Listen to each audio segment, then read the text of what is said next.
ഹരേ കൃഷ്ണ. ഹരേ കൃഷ്ണ. എല്ലാവർക്കും പ്രണാമം. ഹരേ കൃഷ്ണ മാതാജി. ഹരേ കൃഷ്ണ. എല്ലാവർക്കും പ്രണാമം. ഹരേ കൃഷ്ണ മാതാജി.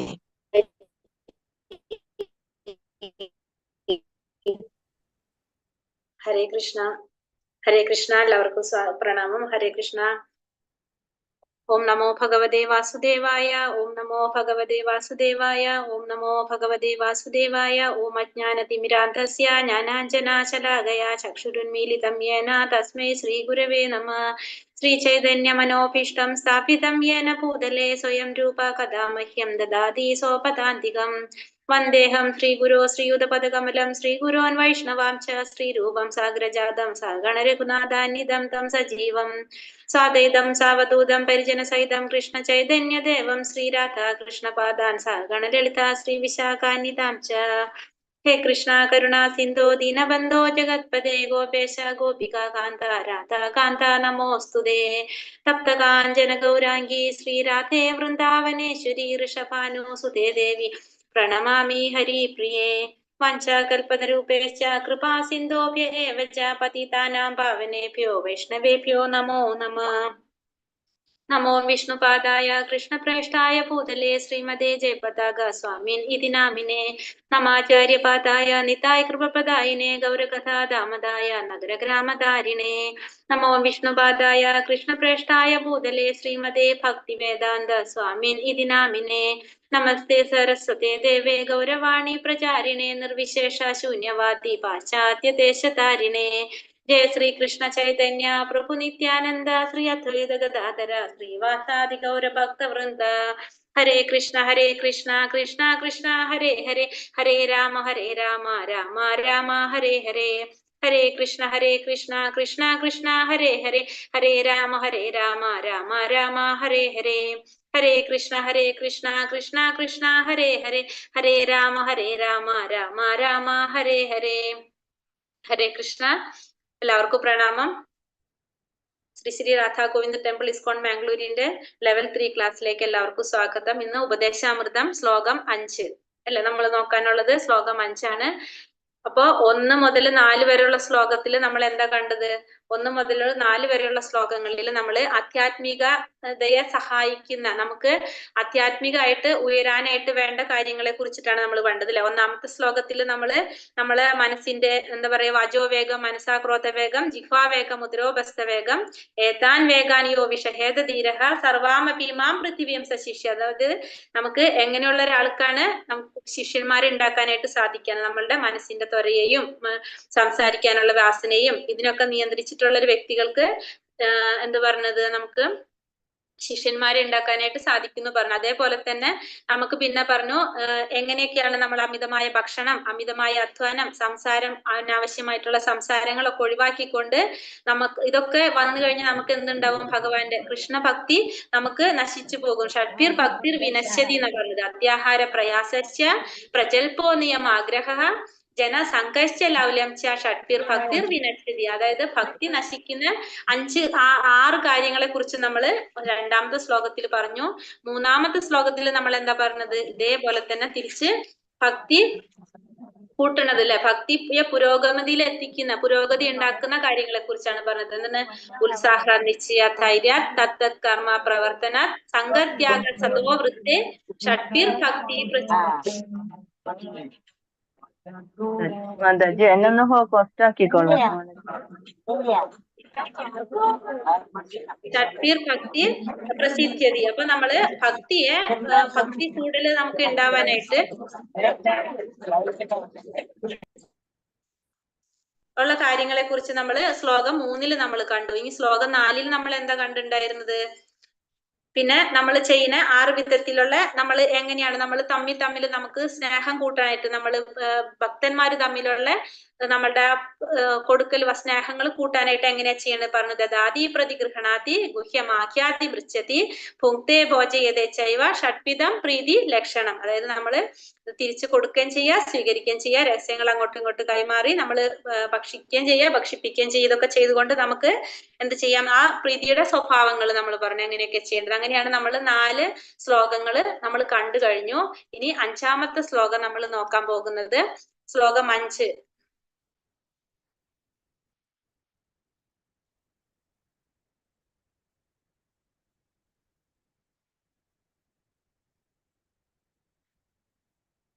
5ാമത്തെ ശ്ലോകത്തിൽ പറയുന്നില്ല, നമുക്ക് വായിക്കാം.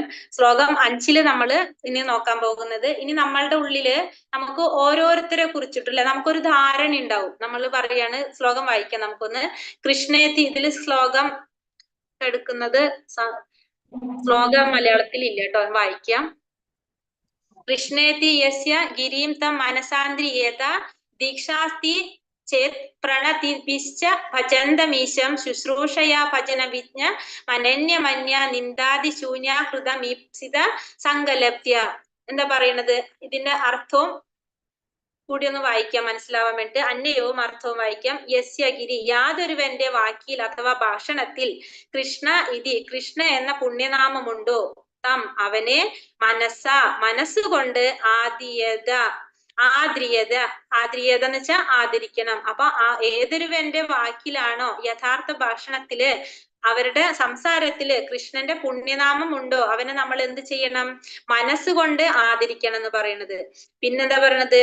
യാതൊരുവന് ദീക്ഷ, വിധിപ്രകാരമുള്ള ദീക്ഷ ആസ്തിച്ചേത് ഉണ്ടെങ്കിൽ ഈശം ഭജന്തം, ഭഗവാനെ ഭജിച്ചു കൊണ്ടിരിക്കുന്നവനായ തം അവനെ പ്രണതപീച്ച, നമസ്കാരങ്ങൾ കൊണ്ട് ആദരിയത, അവനെ ആദരിക്കണം. നമ്മള് അവനെ നമസ്കാരങ്ങൾ കൊണ്ട് ആദരിക്കണം. പിന്നെന്താ പറഞ്ഞ? അനന്യം, മറ്റൊന്നിലേക്കും വ്യതിചലിക്കാതെ, ഭജന വിജ്ഞം, ഭക്തിയുടെ സേവനത്തിൽ മുന്നേറിയവനും, അന്യൻ നിന്ദാതി, അന്യന്മാരെ നിന്ദിക്കുക മുതലായ ശൂന്യ ഹൃദയം, ദോഷങ്ങളില്ലാത്ത ഹൃദയത്തോട് കൂടിയവനുമായ ഭഗവത് ഭക്തനെ നമ്മൾ എന്താ ചെയ്യേണ്ടത്?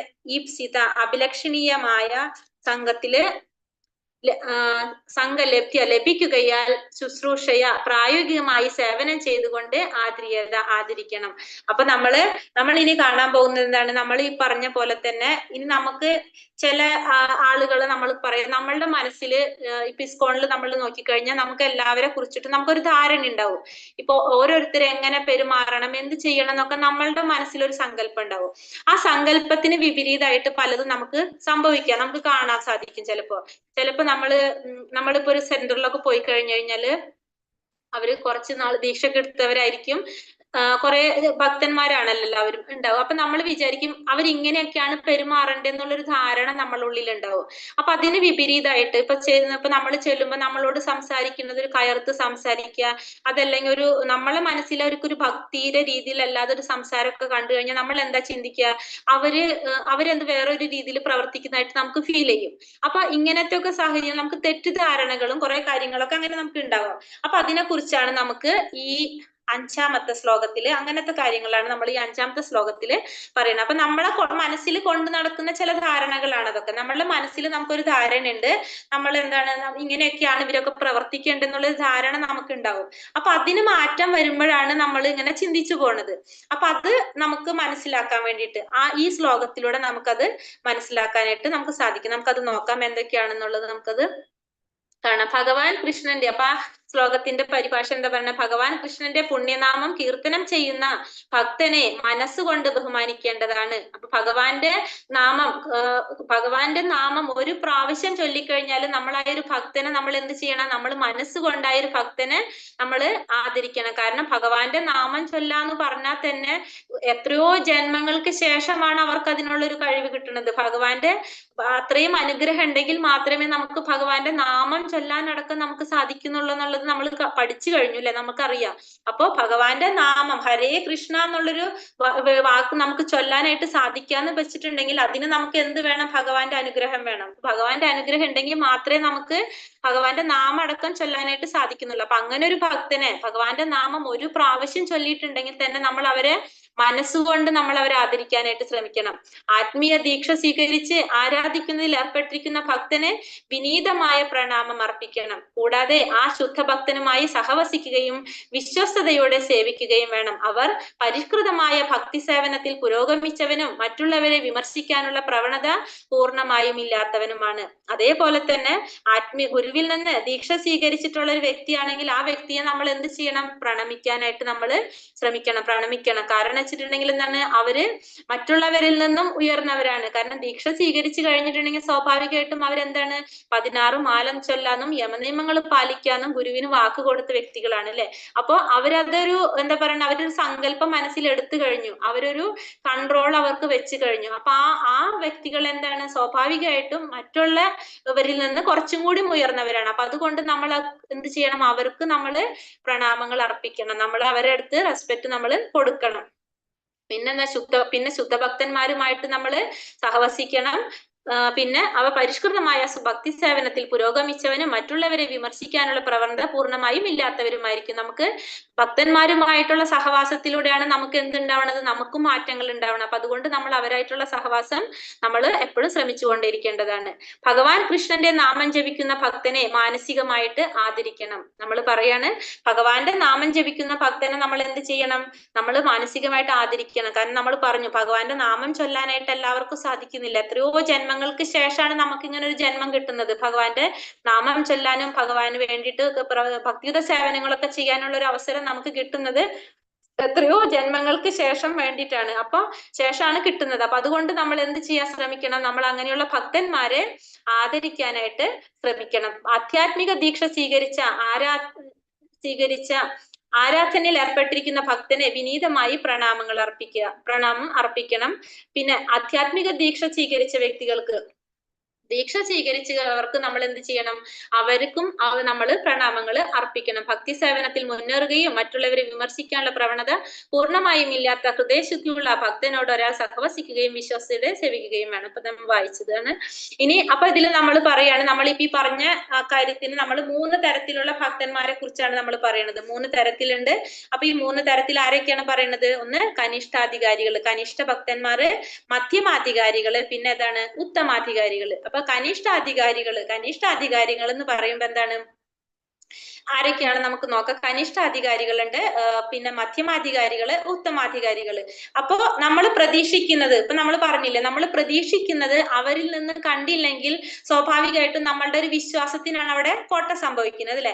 അപ്പൊ അത് മനസ്സിലാക്കി തരാനാണ് ഇങ്ങനെ 3 കാറ്റഗറി നമുക്ക് തന്നിരിക്കുന്നത്. കനിഷ്ഠാധികാരി, മധ്യമാധികാരി, ഉത്തമാധികാരി എന്ന് നമ്മൾ പറഞ്ഞിരിക്കുന്നത്. അപ്പൊ ഓരോരുത്തരുടെയും സ്വഭാവം, അവരുടെ കാര്യങ്ങൾ മനസ്സിലാക്കി കഴിഞ്ഞാൽ നമുക്ക് മനസ്സിലാവും നമ്മളുടെ പ്രതീക്ഷയാണ് തെറ്റെന്നുള്ളത്. നമ്മൾ മനസ്സിലാക്കിയതാണ് തെറ്റ് എന്നുള്ളത് നമുക്ക് മനസ്സിലാവും. ഇപ്പൊ നമ്മൾ സാധാരണ ഇപ്പൊ നമ്മൾ പറഞ്ഞ ജസ്റ്റ് ഇപ്പൊ നമ്മൾ പറഞ്ഞു, നാമം ജപിക്കുന്ന വ്യക്തിയാണെങ്കിലോ ജീവിതത്തിൽ ഒരു പ്രാവശ്യമെങ്കിലും ഭഗവാന്റെ നാമം ജപിച്ചിട്ടുണ്ടെങ്കിൽ, ഹരേ കൃഷ്ണ മന്ത്രം ജപിച്ചു കഴിഞ്ഞാൽ അവരെന്താണ്, മറ്റുള്ളവരെക്കാളും എന്താണ്, ഗ്രേറ്റ് ആയിട്ടുള്ള വ്യക്തികളായിരിക്കില്ല. അവര് സ്വാഭാവികമായിട്ടും മറ്റുള്ളവരെക്കാളും കുറച്ചും കൂടി ഉയർന്ന വ്യക്തികളാണ്. കാരണം എന്താണ്, ഒരു പ്രാവശ്യമെങ്കിലും അവർ ഭഗവാന്റെ നാമം ചൊല്ലാൻ അവർക്ക് സാധിച്ചു. കാരണം എല്ലാവർക്കും ഭഗവാന്റെ നാമം ചൊല്ലാനായിട്ട് നമുക്ക് സാധിക്കില്ല. നമ്മള് രത്നാകരന്റെ കഥ കേട്ടിട്ടുണ്ടല്ലേ, രത്നാകരന് ഭഗവാന്റെ നാമം രാമ എന്ന് പറയാൻ ഉച്ചരിക്കാനായിട്ട് സാധിക്കുന്നില്ല. കാരണം വെച്ചിട്ടുണ്ടെങ്കിൽ അത്രയും അങ്ങനത്തെ ദുഷ്പ്രവർത്തികൾ ചെയ്തൊരു വ്യക്തി ആയതുകൊണ്ട് ഭഗവാന്റെ നാമം ചൊല്ലാൻ പോലും അദ്ദേഹത്തിന് സാധിക്കാതെ നാരദ മഹർഷി എന്താണ്, മര എന്ന് പറയാനാണ് പഠിപ്പിച്ചു കൊടുത്തത്. അങ്ങനെ പറഞ്ഞാണ് പരിശുദ്ധിയിലേക്ക് എത്തിയിട്ട് രാമ എന്നാക്കിയത്. അപ്പൊ അതേപോലെ തന്നെ നമുക്കറിയാം, അപ്പൊ ഭഗവാന്റെ നാമം ജപിക്കണമെങ്കിൽ തന്നെ നമുക്ക് എന്ത് വേണം, ഭഗവാന്റെ അനുഗ്രഹം വേണം. അതിന് എത്രയോ ജന്മങ്ങൾക്ക് ശേഷമായിരിക്കും നമുക്കത് കിട്ടുന്നത്. അപ്പൊ അങ്ങനെയുള്ള വ്യക്തികളെ നമ്മൾ എന്താണ്, മറ്റുള്ളവരെക്കാളും ഉയർന്നതായിട്ട് തന്നെ നമ്മൾ കാണണം എന്നാണ് ചൈതന്യ മഹാപ്രഭു നമ്മളടുത്ത് പറഞ്ഞിരിക്കുന്നത്. കാരണം എത്രയോ ജന്മം കഴിഞ്ഞിട്ടാണ് നമുക്ക് അതിനുള്ളൊരു യോഗ്യത തന്നെ നമുക്ക് കിട്ടുന്നത്. അപ്പൊ ഹരിനാമം ജപിക്കുന്ന ഒരു വ്യക്തിയാണെങ്കിൽ ആ വ്യക്തിയെ നമ്മൾ എന്ത് ചെയ്യണം, മാനിക്കണം. നമ്മൾ ആ വ്യക്തിയെ ബഹുമാനിക്കാനായിട്ട് ശ്രമിക്കണം. വേണ്ട റെസ്പെക്ട് നമ്മൾ അദ്ദേഹത്തിന് കൊടുക്കണം. പക്ഷെ ഓരോരുത്തരെയും റെസ്പെക്ട് ചെയ്യേണ്ട രീതികള് നമുക്ക് പറയുന്നുണ്ട്. അപ്പൊ ഫസ്റ്റ് നമുക്ക് കനിഷ്ഠാധികാരി നോക്കാം. കനിഷ്ഠാധികാരി എന്ന് വെച്ചിട്ടുണ്ടെങ്കിൽ ഭക്തിയുടെ ബാഹ്യ അംഗങ്ങളുമായി മാത്രം പരിചിതം, മൃദുവും വഴങ്ങുന്നതുമായ വിശ്വാസം, ശാസ്ത്രത്തിന്റെ നിഗമനങ്ങളിൽ പരിചിതമല്ല. അപ്പൊ എന്താ പറഞ്ഞ, ഫസ്റ്റത്തെ നമ്മൾ പറയുന്നത് കനിഷ്ഠാധികാരികളെ കുറിച്ചാണ് പറയുന്നത്. അപ്പൊ കനിഷ്ഠാധികാരികൾ എന്ന് വെച്ചിട്ടുണ്ടെങ്കിൽ ആരായിരിക്കും, ദീക്ഷ സ്വീകരിച്ചവരായിരിക്കും ഈ കനിഷ്ഠാധികാരികൾ വരുന്നത്. അപ്പൊ നമ്മളെ പോലുള്ളവരൊക്കെ കനിഷ്ഠാധികാരികള്, നമ്മൾ അതിലേക്ക് വരുന്നല്ലോ പറഞ്ഞത്. കനിഷ്ഠാധികാരികൾ എന്ന് വെച്ചിട്ടുണ്ടെങ്കിൽ ദീക്ഷ സ്വീകരിച്ച വ്യക്തികളാണ് കനിഷ്ഠാധികാരികൾ പറഞ്ഞത്. അപ്പൊ ദീക്ഷ സ്വീകരിക്കാന്ന് പറഞ്ഞാൽ തന്നെ നമുക്കറിയാം ഭഗവാന്റെ ഒരു കാരുണ്യാണ് അതല്ലേ. കാരണം വെച്ചിട്ടുണ്ടെങ്കിൽ നമുക്ക് ഈ പറഞ്ഞ പോലെ തന്നെ ഈ ബ്രഹ്മാണ്ടത്തിൽ ഇത്രയും വ്യക്തികളുണ്ട്. പക്ഷെ ഈ ദീക്ഷ സ്വീകരിക്കുക എന്നുള്ള ഒരു സ്റ്റെപ്പിലേക്ക് നമ്മൾ എത്തുന്നത് നമ്മൾ എന്തെങ്കിലും ഒരു കാര്യം ത്യജിച്ചിട്ട് അല്ലെങ്കിൽ നമ്മൾ അങ്ങനെ ഒരു എന്താ പറയുക ഒരു കണ്ടീഷന്റെ ബേസിലാണ് നമ്മൾ ഇവിടേക്ക് എത്തുന്നത്. 16 മാലയും 4 യമനിയമങ്ങളും പാലിക്കാൻ നമ്മൾ ഗുരുവിന് വാക്ക് കൊടുക്കുമ്പോഴാണ് നമുക്ക് എന്ത് സ്വീകരിക്കുന്നത്, നമ്മൾ ദീക്ഷ സ്വീകരിക്കുന്നത്. അത് അല്ലാതെ നമുക്ക് ദീക്ഷ നമ്മൾ സ്വീകരിക്കുന്നില്ല. അപ്പോ നമ്മൾ എന്താ ചെയ്യുന്നത്, നമുക്ക് കുറെ സൗന്ദര്യം ഉണ്ടോന്നോ നമുക്ക് കുറെ സമ്പത്തുണ്ടോന്നോ കുറെ സ്വത്തുണ്ടോന്നോ നോക്കിയിട്ടൊന്നല്ല നമുക്ക് ആർക്കും എന്ത് തരുന്നത്, ദീക്ഷ നൽകുന്നത്. നമുക്ക് ദീക്ഷ നൽകുന്നത് എന്താണ്, നമുക്ക് അതിനുള്ള ആഗ്രഹം ഉണ്ടാവണം. നമുക്ക് ഭഗവാനിലേക്ക് എത്തണമെന്നും ഭഗവാനിലേക്ക് അടുക്കണമെന്നും അതിനൊരു ഗുരു വേണമെന്നുമുള്ള ഒരു ആഗ്രഹം ഉണ്ടാവുമ്പോഴാണ് നമുക്ക് എന്ത് വരുന്നത്, ഭഗവാനിലോടുള്ള പ്രേമം വന്നിട്ട് നമ്മളുടെ ഉള്ളില് നമുക്ക് അതിനുള്ളൊരു എന്താ പറയുക ഒരു ആഗ്രഹം ഉണ്ടാക്കിക്കൊണ്ടിരിക്കുന്നത്. അപ്പോഴാണ് നമുക്ക് ഒരു ഗുരുവിനെ കിട്ടുന്നതും നമ്മൾ അത് ചെയ്യാനായിട്ട് നമ്മൾ പോകുന്നതും. അങ്ങനെ നമ്മൾ എന്താ ചെയ്യണത്, ഒരു ദീക്ഷയുടെ ഒരു പ്രോസസ്സ് പറയുകയാണെങ്കിൽ നമ്മൾ അതുവരെ നമ്മൾ എന്താ ചെയ്യണ്ടാവുക, നമ്മൾ 16 മാല ജപിക്കുന്നുണ്ടാവും. പക്ഷെ ആ മാല ജപിക്കുന്നത് എന്തിലായിരിക്കും, നമ്മൾ വേപ്പിന്റെ മുത്തിലായിരിക്കും നമ്മൾ മാല ജപിക്കുന്നത്. നമ്മൾ അതുവരെ തുളസി മാലയില് നാമജപം തുടങ്ങിയിട്ടുണ്ടാവില്ല.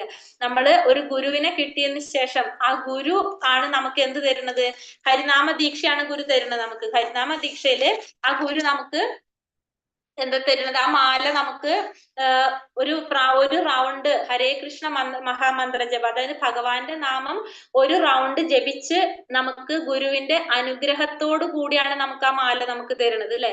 ഇനി നീ ഈ മാലയിൽ കണ്ടിന്യൂ ചെയ്യാനായിട്ടാണ് പറയുന്നത്. അതാണ് നമുക്ക് ഹരിനാമ ദീക്ഷ. ആ മാല ഇനി മുതല് നീ ജപിച്ചോളാൻ പറഞ്ഞുകൊണ്ട് നമുക്ക് ആ മാല ആര് തരാണ്, ഗുരു തരാണ്. അപ്പൊ അതിൽ എന്തുണ്ട്, ഗുരുവിന്റെ അനുഗ്രഹം ഉണ്ട്. അതില് ഗുരുവിന്റെ അനുഗ്രഹത്തോടു കൂടി ഭഗവാന്റെ ഗുരുവിന്റെ അനുഗ്രഹത്തോടു കൂടിയാണ് നമുക്ക് ആ മാല നമുക്ക് അതുവരെ നമ്മൾ 16 മാല ജപിച്ചിരുന്നതും ആ ഗുരു തരുന്ന മാലയിൽ ജപിക്കുന്നതും തമ്മിൽ തന്നെ നമുക്ക് വ്യത്യാസം നമുക്കുണ്ട്. 16 മാല പണ്ടും ജപിച്ചിരുന്നു നമ്മള്, പക്ഷെ ഇപ്പോഴും ജപിക്കുന്നുണ്ട്. പക്ഷെ ഈ മാലയിൽ നമ്മൾ ജപിക്കുമ്പോൾ നമുക്ക് വ്യത്യാസമുണ്ട്. അന്ന് മുതലാണ് നമ്മൾ തുളസി മാലയിൽ ജപിക്കുന്നത്. അപ്പൊ തുളസി മാലയിൽ ജപിക്കുന്നത് ദീക്ഷ സ്വീകരിച്ചതിന് ശേഷമായിരിക്കും നമ്മൾ ജപിച്ചുകൊണ്ടിരിക്കുന്നത് അല്ലെ. അങ്ങനെ നമ്മൾ മാല ജപിച്ചു. അപ്പൊ നമ്മളൊരു കണ്ടീഷനിലാണ് നമ്മൾ ഈ ദീക്ഷ സ്വീകരിക്കുന്നത്. എന്താണ്, 16 മാലയും 4 യമനിയമങ്ങളും നമ്മൾ പാലിക്കുക എന്ന് പറഞ്ഞിട്ട് എന്ന് നമ്മൾ പറയുമ്പോഴാണ് ഗുരു നമുക്ക് എന്ത് തരുന്നത്, ഗുരു നമ്മളെ അടുത്ത് പറയുന്നത് നമ്മളെ എവിടേക്ക് എത്തിക്കാന്ന്, ഭഗവാന്റെ അടുത്തേക്ക് എത്തിക്കാനായിട്ട് ഒരു മീഡിയേറ്റർ ആയിട്ട് നമ്മളെ ഭഗവാന്റെ അടുത്തേക്ക് എത്തിക്കാനായിട്ട് ഗുരു നമുക്ക് വാക്ക് തരുന്നത് അപ്പോഴാണ്. എന്ന് നമ്മൾ ആ വാക്ക് തെറ്റിക്കുന്നോ അന്ന് ഗുരു നമ്മളും തമ്മിലുള്ള ഒരു കണ്ടീഷൻ അവിടെ തീർന്നു. നമ്മൾ തമ്മിലൊരു എഗ്രിമെന്റ് ആണ്. നമ്മൾ 16 മാലയും 4 യമനിയമങ്ങളും പാലിക്കുന്നുണ്ടെങ്കിൽ നമ്മൾ എന്ത് ചെയ്യാം, ഭഗവാന്റെ അടുത്തേക്ക് ഗുരു നമ്മളെ കൊണ്ടുപോകും എന്ന് ഗുരു നമുക്ക് ഓക്കെ പറയാണ്. അപ്പൊ നമ്മളത് ശരി എന്ന് പറയുമ്പോഴാണ് നമുക്ക് പറയണത്. പിന്നെ നമ്മളോട് ചോദിക്കുന്നുണ്ട്, എന്താണ് 16 മാല നിങ്ങൾ സ്ഥിരമായിട്ട് ചെയ്യും, ഒരു ദിവസം നിങ്ങൾ മുടങ്ങിയാൽ എന്ത് ചെയ്യും എന്ന് ചോദിക്കും. അപ്പൊ നമ്മൾ പറയും ഇന്ന് പറ്റില്ലെങ്കിൽ നമ്മൾ നാളെ ചെയ്യും. അപ്പൊ നാളെ മുടങ്ങിക്കഴിഞ്ഞാൽ മറ്റന്നാൾ ചെയ്യും. പക്ഷെ എന്നാലും നമുക്ക് അത് എന്ത് ചെയ്യാൻ പാടില്ല, നമ്മളത് ക്യാരി ചെയ്ത് നമ്മളത് കംപ്ലീറ്റ് ചെയ്യും. പക്ഷെ ഒരു ദിവസം പോലും നമ്മൾ എന്ത് ചെയ്യില്ല, മുടക്കില്ല. നമ്മളത് 16 മാല ഇന്ന് സാധിച്ചില്ലെങ്കിൽ, എന്തെങ്കിലും കാരണം കൊണ്ട് സാധിച്ചില്ലെങ്കിൽ നാളെ ജപിക്കും, നാളെയും പറ്റില്ലെങ്കിൽ മറ്റന്നാൾ ജപിക്കും എന്നും നമ്മൾ, അല്ലാതെ നമ്മൾ ജപിക്കില്ല എന്ന് നമ്മൾ പറയുന്നില്ല ഒരിക്കലും. നമ്മൾ എന്ത് ചെയ്യാം, 16 റൗണ്ട് നമ്മൾ കറക്റ്റ് ആയിട്ട് നമ്മൾ ഫോളോ ചെയ്ത് നമ്മൾ അത് ചെയ്തുകൊണ്ടിരിക്കും. അപ്പൊ ഇങ്ങനെ ഇതാണ് നമ്മൾ ദീക്ഷ എന്ന് പറയുന്നത്. അപ്പൊ നമ്മളുടെ മനസ്സിലുള്ള ഒരു ആഗ്രഹം കൊണ്ട് നമുക്ക്, അല്ലാതെ എല്ലാവരും ദീക്ഷ എടുക്കണ് എനിക്കും ദീക്ഷ എടുക്കണം എന്ന് വിചാരിച്ചിട്ടല്ല നമ്മൾ ദീക്ഷ എടുക്കുന്നത്. നമുക്ക് നമ്മളുടെ മനസ്സിലുള്ള ഒരു ആഗ്രഹം കൊണ്ടാണ് എന്ത് ചെയ്യുന്നത്, നമ്മൾ ഈ ദീക്ഷയിലേക്ക് നമ്മൾ എത്തുന്നത്. അങ്ങനെ നമ്മൾ ദീക്ഷ സ്വീകരിച്ച് നമ്മൾ എന്ത് ചെയ്യും, പറഞ്ഞ പോലെ തന്നെ ഈ നിയമങ്ങളെല്ലാം പാലിച്ച് നമ്മളെ റെസ്പോൺസിബിലിറ്റി ഗുരു പറഞ്ഞ പോലെ തന്നെ നമ്മൾ അതെല്ലാം കറക്റ്റ് ആയിട്ട് ഫോളോ ചെയ്തിട്ട് നമ്മൾ പോകും. പക്ഷെ നമുക്ക് എന്തുണ്ടാവുന്നില്ല, നമുക്ക് ശാസ്ത്രത്തെ കുറിച്ചിട്ടുള്ള അറിവുകളൊന്നും നമുക്ക് ഉണ്ടാവുന്നില്ല. ശാസ്ത്രത്തെ കുറിച്ചിട്ടുള്ള അറിവുകൾ നമുക്ക് പരിമിതമായിരിക്കും. കനിഷ്ഠ ഭക്തരെ കുറിച്ചാണ് പറയുന്നത്. അപ്പൊ നമ്മള് ദീക്ഷ സ്വീകരിച്ചിട്ടുണ്ടാവും, ഗുരു പറയുന്ന പോലെല്ലാം നമ്മൾ ഫോളോ ചെയ്യുന്നുണ്ടാവും. പിന്നെ ഈ പറഞ്ഞ പോലെ തന്നെ ശാസ്ത്രങ്ങളെ കുറിച്ചിട്ടുള്ള അറിവ് നമ്മൾക്ക് കുറവായിരിക്കും. പക്ഷെ വിഗ്രഹാരാധനയൊക്കെ നമുക്ക് ഭയങ്കര ഇഷ്ടമായിരിക്കും. കാരണം നമുക്ക് അങ്ങനത്തെ കാര്യങ്ങളൊക്കെ ചെയ്യാനായിട്ട് ഭയങ്കര സന്തോഷമായിരിക്കും. നമുക്ക് വിഗ്രഹാരാധന ചെയ്യാനായിട്ട്, ഭഗവാനെ ആരാധിക്കാനായിട്ട്, ഭഗവാന്റെ കാര്യങ്ങൾ ചെയ്യാനായിട്ട് അതിനോടൊക്കെ ഭയങ്കര താല്പര്യമായിരിക്കും നമുക്ക്. അപ്പൊ ഇതൊക്കെ കനിഷ്ഠ ഭക്തരെ സംബന്ധിച്ച് ഇതൊക്കെ ആയിരിക്കും ഉണ്ടാവും. അപ്പൊ സാധാരണ നമ്മൾ പറയുകയാണെങ്കിൽ 16 മാല യമനിയമങ്ങൾ പാലിക്കുന്നുണ്ട് ചെയ്യുന്നുണ്ടാവും. പിന്നെ വിഗ്രഹാരാധനയിലൊക്കെ ചെയ്യാനായിട്ട് ഭഗവാന്റെ കാര്യങ്ങൾ ചെയ്യാനൊക്കെ നമുക്ക് ഭയങ്കര താല്പര്യം ഉണ്ടായിരിക്കും. പക്ഷെ ശാസ്ത്രത്തിലൊന്നും വളരെ എന്താ പറയാ അത്രയും നമുക്ക് അറിവും കാര്യങ്ങളൊന്നും ഉണ്ടായിട്ടുണ്ടാവില്ല. കാരണം നമ്മൾ തുടക്കക്കാരാണ് അല്ലെ. ദീക്ഷ കിട്ടിയതിന് ശേഷമാണ് നമ്മളുടെ എന്ത് തന്നെ തുടങ്ങുന്നത്, പഠനം തന്നെ തുടങ്ങുന്നത്. നമ്മള് എല്ലാ കാര്യങ്ങളും കറക്റ്റ് ആയിട്ട് ചെയ്തു വരുന്നത്, സിസ്റ്റമാറ്റിക് ആയിട്ട് തുടങ്ങണം നമുക്ക് എപ്പോഴാണ്, നമ്മൾ ദീക്ഷ സ്വീകരിച്ചതിന് ശേഷമാണ്. അതുവരെ നമുക്ക് എന്താണ്, നമ്മള് എന്താ പറയാ, ഇപ്പൊ അതുവരെ നമ്മളിത് ചെയ്യണമെന്നുള്ള നമുക്കൊരു ISI ഇല്ല എന്ന് പറയില്ല, നമുക്ക് കറക്റ്റ് ആയിട്ടുള്ളൊരു ഐഡന്റിറ്റി ഇല്ല. പക്ഷെ ദീക്ഷ സ്വീകരിച്ചതിന് ശേഷം നമുക്കൊരു ഉത്തരവാദിത്തമാണ്, നമ്മളുടെ ഒരു കടമയാണെന്ന് വെച്ചിട്ട് നമ്മളത് ചെയ്തു തുടങ്ങണേ. അതുവരെ നമ്മൾ ചെയ്തതിന് അത് വാല്യൂ ഇല്ല. നമുക്ക് ആ വാല്യൂ കിട്ടുന്നത്, നമുക്കൊരു പിടുത്തം കിട്ടുന്നത് എപ്പോഴാണ്, ദീക്ഷ സ്വീകരിച്ചതിന് ശേഷം മാത്രമാണ്. പക്ഷെ നമ്മൾ എന്താ ചെയ്യണത്, നമ്മൾ വിചാരിക്കും, നമ്മൾ മറ്റുള്ള ഭക്തന്മാരെ കുറിച്ച് പറയുകയാണെങ്കിൽ നമ്മൾ വിചാരിക്കും അപ്പൊ ദീക്ഷ സ്വീകരിച്ചു, അപ്പൊ അവരുടെ മനസ്സിലൊരു കൺസെപ്റ്റ് ഉണ്ട് നമ്മളെ പറ്റിയിട്ട്. ദീക്ഷ സ്വീകരിച്ചു കഴിഞ്ഞാല് ഇവരിങ്ങനെ സംസാരിക്കാൻ പാടുള്ളൂ, ഇനി ഇവരിങ്ങനെ പെരുമാറാൻ പാടുള്ളൂ, ഇവരിങ്ങനെ ചെയ്യാൻ പാടുള്ളൂ എന്നാണ് മറ്റുള്ള സാധാരണക്കാര്, അതായത് ദീക്ഷ സ്വീകരിക്കാതെ നിൽക്കുന്ന സാധാരണ ഭക്തന്മാരൊക്കെ ചിന്തിക്കുന്നത്. അവിടെ അവർക്കൊരു എന്താ ഒരു മിസ്റ്റേക്ക് പറ്റാണ് ചെയ്യുന്നത്. കാരണം ഇപ്പൊ നമ്മൾ പറയുന്ന വെച്ചിട്ടുണ്ടെങ്കിൽ മെഡിസിന് അഡ്മിഷൻ എടുത്തു കഴിഞ്ഞാല്, മെഡിസിൻ അഡ്മിഷൻ എടുത്തൊരു കുട്ടി, അതായത് MBBS പഠിക്കുന്ന ഒരു കുട്ടി, MBBSന്റെ സ്റ്റുഡന്റിനെയും ഡോക്ടറെ നമ്മൾ ഒരുപോലെ കാണാൻ ശ്രമിച്ചാൽ എന്താ സംഭവിക്കുക, അവർ അഡ്മിഷൻ എടുത്തിട്ടേ ഉള്ളൂ, ഡോക്ടർ ആയിട്ടില്ല. അപ്പൊ അവർക്ക് സത്യത്തിൽ ഒന്നും അറിയില്ല. അവര് 4 വർഷം കഴിയുമ്പോൾ ഒരു ഡോക്ടർ ആകും. പക്ഷെ ഇപ്പൊ നമ്മൾ എന്താ ചിന്തിക്കണേ, ഡോക്ടറെ പോലെ തന്നെ അവരും എല്ലാം ചെയ്യണമെന്ന് പറഞ്ഞു കഴിഞ്ഞാൽ നടക്കില്ലല്ലോ. അതാണ് ഈ കനിഷ്ഠ ഭക്തരെ മറ്റുള്ളവർ ചിന്തിക്കുന്ന ഒരു അവസ്ഥ. അതായത് അപ്പോ ഇവര് ചിലപ്പോ ദേഷ്യത്തിൽ സംസാരിക്കാം, കാരണം അവർക്ക് പെരുമാറാൻ അറിയണമെന്നില്ല. അവർക്ക് മറ്റുള്ളവരോട് എങ്ങനെ പെരുമാറണം, അവരെങ്ങനെ മറ്റുള്ളവരോട് സംസാരിക്കണം എന്നൊന്നും അവർക്ക് അറിയുന്നില്ല. പക്ഷെ അവർ ഭക്തരായിരിക്കും അവരുടെ മനസ്സില്. കാരണം അവരെല്ലാം ഭഗവാന് വേണ്ടി സറണ്ടർ ചെയ്യാൻ തയ്യാറായിട്ടായിരിക്കും അവർ ദീക്ഷ സ്വീകരിച്ചത്. പക്ഷെ അവർക്ക് എന്താണ്, അവർക്ക് സമയം പിടിക്കും. കാരണം ശാസ്ത്രത്തെ കുറിച്ചിട്ടുള്ള അറിവ് അവർക്കില്ല, അവർ പഠിച്ചു വരുന്നേ ഉള്ളൂ, അവർക്കത് അറിവില്ല. അതേപോലെ തന്നെ അവരെന്താണ്, അവർ ഈ പറഞ്ഞ പോലെ തന്നെ സംസാരിക്കുന്നത്, അവര് ഒന്നും ചിന്തിച്ചുകൊണ്ടായിരിക്കില്ല അവരെ സംസാരം ചിലപ്പോ. കാരണം ഇപ്പൊ നമ്മൾ ഈ നമ്മൾ പറയണില്ല, സംസാരിക്കുമ്പോ സംസാരത്തിൽ നിയന്ത്രണം വേണം, ഇതൊന്നും അവരത് ആ രീതിയിൽ ഉൾക്കൊണ്ടിട്ടില്ല. അപ്പൊ അവർക്ക് അത്രയും കാര്യങ്ങൾ അവർക്ക് അറിയാത്തത് കൊണ്ട് അവര് ചിലപ്പോ സംസാരിക്കുമ്പോ ഭയങ്കര ഒച്ചത്തിൽ സംസാരിക്കാം, ഒരു പക്വത ഇല്ലാതെ സംസാരിക്കാം.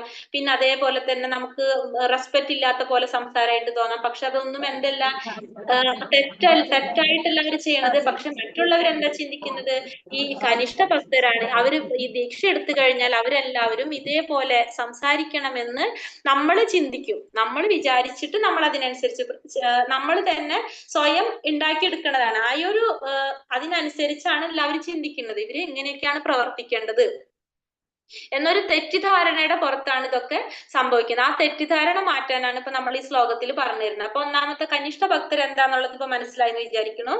പിന്നെ രണ്ടാമത്തിൽ പറയുന്നത് എന്താണ്, പക്ഷെ ഇവരെന്താണ് മറ്റുള്ളവരെക്കാളും ഭയങ്കര നല്ല വ്യക്തികളാണ്. കാരണം അവരെന്ത് ചെയ്തു, അവര് ദീക്ഷ സ്വീകരിച്ചിട്ടുണ്ട്. അതേപോലെ തന്നെ അവരെന്താണ്, അവര് എല്ലാ കാര്യങ്ങളും ചെയ്യാനായിട്ട് അവര് സമ്മതിച്ചിട്ടാണ് ഇതിലേക്ക് വന്നിരിക്കുന്നത് അല്ലെ. ഇവർക്ക് ശാസ്ത്രങ്ങളിൽ പക്ഷെ എന്താണ് കുറവായിരിക്കുന്നുള്ള മൃദുവും വഴങ്ങുന്നതുമായ വിശ്വാസം. അപ്പൊ അവർക്ക് വിശ്വാസം കാര്യങ്ങളൊക്കെ ഉണ്ട്, പക്ഷെ ഫുള്ള് വിശ്വാസം അവർക്ക് ആയിട്ടുണ്ടാവില്ല. അവര് ആ ഒരു രീതിയിൽ നിൽക്കുന്നവരാണ് കനിഷ്ഠ ഭക്തർ. ഇനി മധ്യമാധികാരികൾ, മധ്യമ ഭക്തർ എന്താ പറയണത്, രണ്ടാമത്തെ ദീക്ഷ സ്വീകരിച്ചു കഴിഞ്ഞിട്ടുണ്ടെങ്കിൽ അർച്ചന ഭക്തിയുടെ പ്രവൃത്തിയും നിവർത്തിയും വേർതിരിച്ചറിയുന്നു, ബഹുമാനിക്കുന്നു, കരുണ, പ്രേമം, മന്ത്രജപം, കൃഷ്ണനിൽ ഉറച്ച വിശ്വാസം, ഭക്തി പ്രചരിപ്പിക്കുന്നു. അപ്പൊ ഇവരും ഭക്തി പ്രചരിപ്പിക്കുകയൊക്കെ ചെയ്യുന്നുണ്ടാവും കനിഷ്ഠ ഭക്തരും. പക്ഷെ എന്താണ്, ഇവരുടെ ഒരു പ്രോബ്ലം എന്ന് വെച്ചിട്ടുണ്ടെങ്കിൽ, ഇവര് മറ്റുള്ള ഭക്തന്മാരല്ലാത്തവരുമായിട്ട് സഹവാസം വന്നു കഴിഞ്ഞാൽ ചിലപ്പോ ഇവർക്ക് വീണു പോകാനുള്ള ഒരു സാധ്യത ഇവർക്ക് കൂടുതലായിരിക്കും. ആർക്ക്, കനിഷ്ഠ ഭക്തർക്ക്. കാരണം അവര് അത്രയും ഇരുത്തം വന്നവരല്ല, അവർക്ക് അത്ര ദൃഢവിശ്വാസം ഉണ്ടായിട്ടില്ല, വിശ്വാസം ഒന്നും വന്നിട്ടില്ല, ശാസ്ത്രത്തിനെ കുറിച്ചിട്ടുള്ള അറിവ് ഉണ്ടായിട്ടില്ല. അപ്പൊ അവർക്കത് ശരിക്കും എല്ലാതും കറക്റ്റ് ആയിട്ട് അവർ മനസ്സിലാക്കി വരുന്നേ ഉള്ളവര്. അപ്പൊ അതുകൊണ്ട് വീഴ്ചയ്ക്കുള്ള ഒരു സാധ്യത അവർക്ക് കൂടുതലാണ്. മധ്യമ അധികാരികളെ പറഞ്ഞു കഴിഞ്ഞിട്ടുണ്ടെങ്കിൽ അവരെങ്ങനെയാണ്, മധ്യമാധികാരികൾ എന്ന് വെച്ചിട്ടുണ്ടെങ്കിൽ കനിഷ്ഠ ഭക്തരെക്കാളും ഉയർന്നവരായിരിക്കും എന്തായാലും അല്ലെ.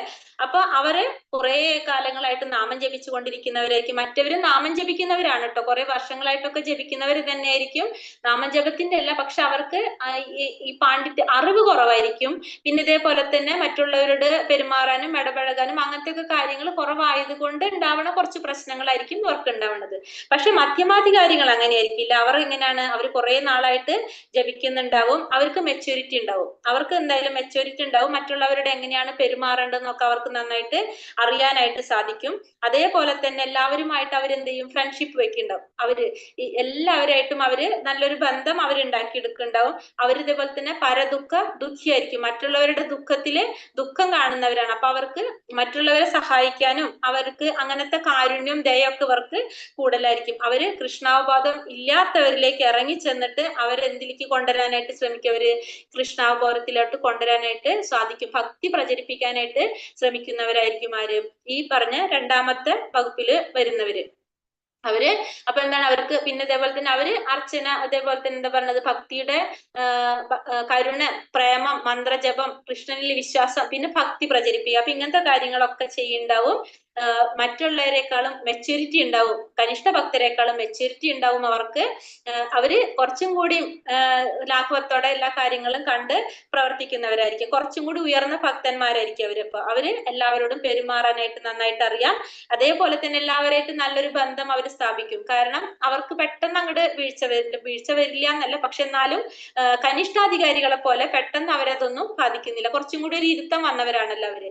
അവർ ഓട്ടോമാറ്റിക്കലി എല്ലാവരുടെ അടുത്തും ഒരു കരുണയും സ്നേഹമൊക്കെ കാട്ടിയിട്ട് എല്ലാവരെയും എന്തിലേക്ക് കൊണ്ടുവരാൻ ശ്രമിക്കുന്നവരായിരിക്കും, ഭഗവാനിലേക്ക്, കൃഷ്ണാവബോധത്തിലേക്ക് കൊണ്ടുവരാനായിട്ട് ശ്രമിക്കുന്നവരായിരിക്കും ആര്, മധ്യമാധികാരികള്. പിന്നെ പറഞ്ഞിരിക്കുന്നത് ഉത്തമാധികാരികളെ കുറിച്ചിട്ട്, വിവേചനരഹിതമായി വിമർശിക്കുന്ന പ്രവണതയിൽ നിന്ന് വിമുക്തരാണ് അവർ. എല്ലാം തികഞ്ഞതാണ്, ആത്മാവിനെ മാത്രം കാണുന്നു, അചഞ്ചലമായ വിശ്വാസം, ആത്മാരാമ അവൻ മറ്റുള്ളവരെ ജപിക്കാൻ പ്രേരിപ്പിക്കുന്ന എല്ലാവരെയും ഉയർത്തുന്നു. അതായത് ഇപ്പൊ നമ്മൾ ഈ പറഞ്ഞ ഉത്തമാധികാരികൾ എന്ന് പറഞ്ഞ ആരാണ്, സന്യാസിമാർ, അവരൊക്കെയാണ് അതിൽ വരുന്നത്. നമ്മളെ ഗുരുക്കന്മാരൊക്കെ വരുന്നത് അതിൽ ഉത്തമാധികാരികളിൽ വരുന്നവരാണ്. അപ്പൊ അവരെങ്ങനെയാണ്, അവർക്ക് ഇവരെ രണ്ടുപേരെക്കാളും എന്താണ്, ഏറ്റവും വിവേചന ബുദ്ധി കാര്യങ്ങൾ മനസ്സിലാക്കാനുള്ള ബുദ്ധിയും കഴിവും കൂടിയവരായിരിക്കും. അവർക്ക് മെച്യൂരിറ്റി ഉണ്ടാവും.